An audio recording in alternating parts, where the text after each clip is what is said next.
Hoy exploraremos la primera parte del iceberg que representa a México. Vamos a dividirlo en varias secciones, y si son mexicanos como yo, probablemente se sentirán decepcionados con lo que encontrarán de su país en sexenios pasados. Debo mencionar también que este iceberg no sigue un orden en particular. Simplemente voy a compartir lo más controvertido que encontré sobre México en administraciones anteriores. La masacre de Tlatelolco fue un suceso trágico que ocurrió el 2 de octubre de 1968 en la Plaza de las Tres Culturas, en Tlatelolco, Ciudad de México, durante una manifestación pacífica de estudiantes y ciudadanos en contra del gobierno autoritario de Gustavo Díaz Ordaz. El ejército mexicano abrió fuego contra la multitud desarmada, quitándole la vida a cientos de personas, principalmente jóvenes estudiantes. Aunque las cifras exactas de víctimas varían, se estima que entre 300 y 500 personas perdieron la vida ese día. La masacre fue un acto de represión violenta por parte del gobierno y es considerada uno de los episodios más tristes y oscuros de la historia de México. La caída del sistema. Ayúdame mejor, ¿hubo fraude o no hubo fraude? Por supuesto que no hubo fraude. Pero ¿cómo no va a haber fraude, señor Salinas? ¿Sí? A ver, se cayó el sistema, se tardaron 6 días para los resultados finales. 1,762 casillas, muy en el estilo soviético, fueron con 100% del voto a favor del PRI. La mitad de las 54,000 casillas no fueron contadas por la oposición, hice mi tarea, como verá. Se destruyeron en el 92 los votos en el Congreso priista, dominado obviamente por usted. No hubo fraude en el 88.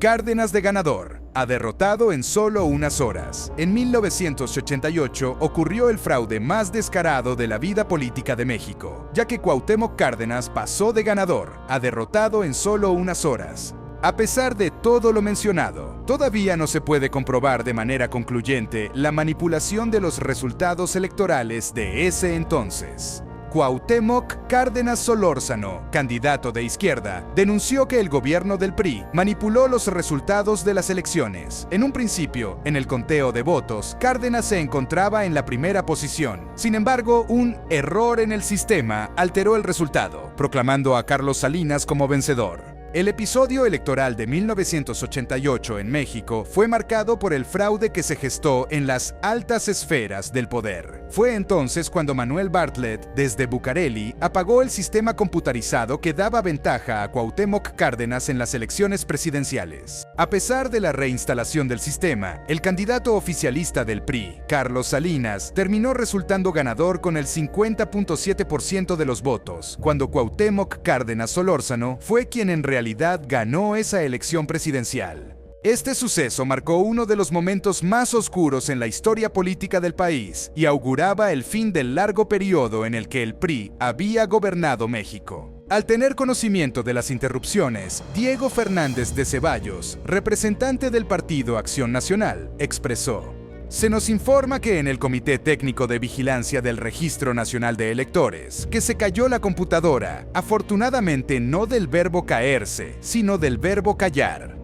Efectivamente, el sistema se cayó, cometiendo el error semántico que marcó para siempre la elección fraudulenta.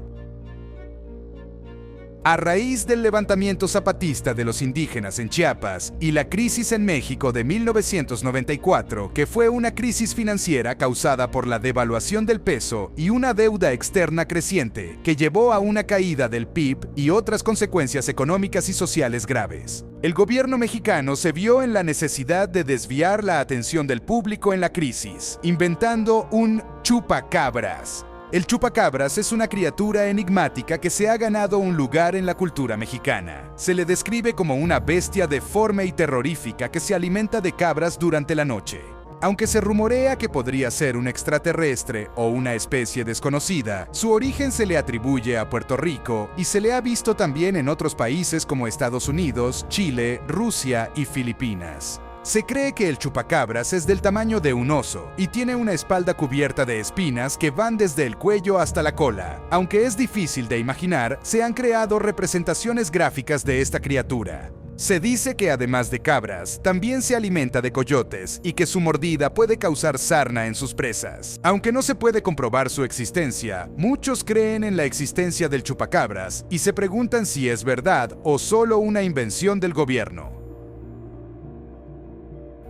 Si tienes alguna teoría o información sobre esta misteriosa criatura, deja tus comentarios. Otro aspecto interesante del chupacabras es que algunos teóricos han sugerido que su aparición fue un complot creado por el gobierno de Salinas de Gortari para desviar la atención del levantamiento de la guerrilla zapatista en Chiapas y de la crisis mexicana que ocurrió en 1994. Según esta teoría, se habría creado esta criatura mítica y aterradora como una distracción para que la población se enfocara en algo más y no en los problemas económicos y políticos del país. Sin embargo, no hay evidencia concreta que respalde esta teoría, y el misterio del chupacabras sigue siendo un enigma sin resolver. ¿Será verdad o solo una herramienta para desviar la atención del pueblo? Sea cual sea la respuesta, el chupacabras sigue siendo una parte intrigante del folclore mexicano y un tema de debate hasta el día de hoy.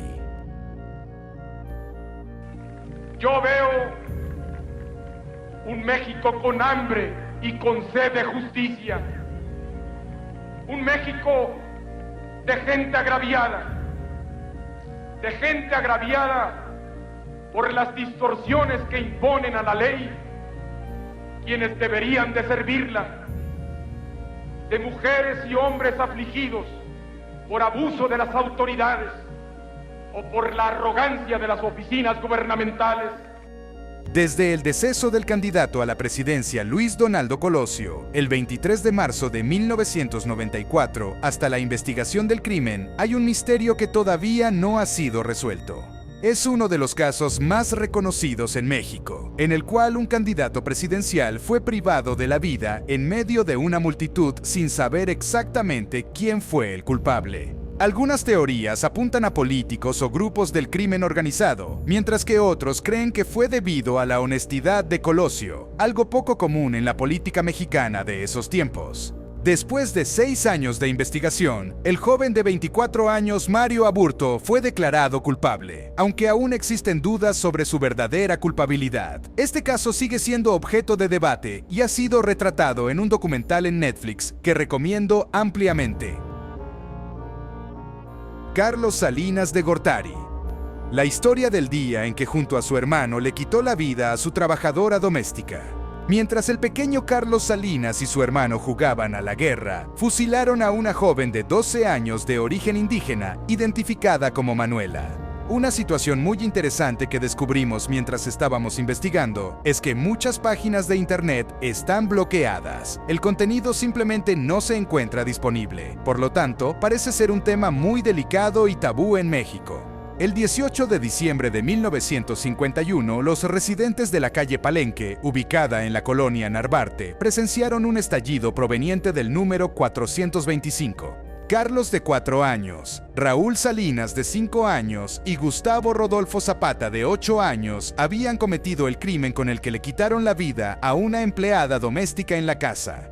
Mientras los 3 niños jugaban al juego de la guerra, dispararon con un rifle calibre 22 contra Manuela, una joven de 12 años de origen indígena. El proyectil impactó en su mejilla y se alojó en su cabeza, causando que perdiera la vida, aunque los niños no comprendían plenamente lo que habían hecho. Cuando la otra empleada de la casa, María Torres Garrido, les cuestionó sobre sus acciones, ellos respondieron con satisfacción: ¡Ya fusilamos a Manuela! Las autoridades hallaron un rifle calibre 22 en el interior de la casa y, debido al camino que siguió la bala, sospecharon que los disparos fueron efectuados desde el pasillo. En su testimonio, Margarita, la madre de Carlos y Raúl, declaró que alrededor de las 11 de la mañana tuvo que salir a realizar algunas compras, dejando a los niños al cuidado de la sirvienta Manuela. Incluso el diario Excelsior informó sobre este incidente en México. Cuando volvió a casa 1 hora y media después, los vecinos le informaron que había sucedido algo serio. La policía le impidió entrar a su hogar. Más tarde, reconoció que el fusil utilizado para quitarle la vida a su empleada estaba guardado en un armario por su esposo, el licenciado Raúl Salinas Lozano, de donde probablemente lo tomaron imprudentemente sus hijos. A Carlos Salinas, futuro presidente de la nación, cuando se le preguntó lo que había ocurrido, dijo: "Yo le quité la vida de un balazo, soy un héroe", explicando después que jugaban al fusilamiento con su sirvienta, que en esos momentos se dedicaba a hacer el aseo de la casa. María Torres Garrido, quien estaba siendo interrogada, afirmó que no pudo percatarse de cómo ocurrió el accidente, ya que estaba ocupada en sus tareas. Agregó que tenía por costumbre estar atenta a Manuela, quien llevaba solo 1 mes y medio trabajando en la casa. Al asomarse para ver qué estaba haciendo, encontró que ya había fallecido y que los niños le dijeron que ellos le habían quitado la vida. El Benjamín de los hijos, Carlos Salinas de Gortari, se convertiría finalmente en el presidente de México durante el período comprendido entre 1988 y 1994, y su gobierno estuvo marcado por la sospecha, bien fundada por cierto, de fraude electoral en las elecciones de 1988 por parte del PRI. La gestión presidencial también estuvo caracterizada por la desincorporación de empresas paraestatales como Pemex, CFE, Telmex y la Banca Nacional. Además, en 1993 fue el gobernante que lideró las negociaciones del Tratado de Libre Comercio, a pesar del descontento de numerosos empresarios de pequeña escala. En ese mismo año, Luis Donaldo Colosio, precandidato del PRI a la presidencia, fue privado de la vida en un atentado, y la opinión pública culpó a Carlos Salinas como autor intelectual. Aquí termina el video de hoy. Si te ha gustado el video, por favor suscríbete, activa la campanita y regálanos un like. Te mando un fuerte abrazo fraternal, un besazo y hasta luego.